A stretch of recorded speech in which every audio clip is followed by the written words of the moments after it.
In the previous season, South Africa imported 103,000 tonnes of white maize, and the expectation for the current season is to increase this volume by at least tenfold.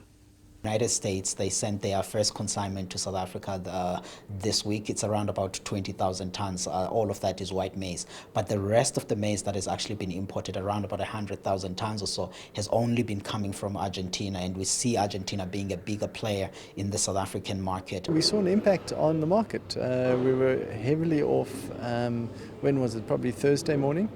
On the news that white maize, then we saw 300 tons delivered on the JSE contract. So that does take off some of the pressure of JSE prices. The challenge facing importers of white maize from the US is that many of their crops are genetically modified, something that local regulators are loath to allow into the country just yet. Now with the US one, there's still some constraint. All of that we are getting is only non-GM. With Mexico, it's not clear if they're going to be able to give us all that we need. In the official figures, they're pointing out only 300,000 tons. And if you look at Zambia, there's export ban that has actually been placed in there. South Africa continues to export maize to Botswana, Lesotho, Namibia and Swaziland. In the first 2 weeks of May, the country exported around 23,607 tons, comprising 71% white maize and 29% yellow maize.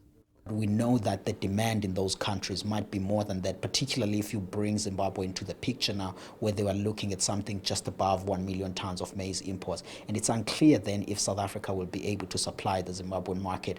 Looking forward, much of the uncertainty on maize prices is a function of factors outside the control of traders. The price reached an historical high of 5,280 Rand per tonne recently. Where do we go from here? Yes, obviously the December, March pricing would be a function of the cost of carry. How much are we going to? And there, yes, it's slightly higher than the 5,000 Rand mark. But again, what is happening to the exchange rates? The market purists will tell you it's about market demand, and that's where the pricing gets fixed. But when you're dealing with humanitarian crises that are sitting on the borders of South Africa, it's about feeding people. I'm Angelo Coppola for CCTV in Sandton, Johannesburg.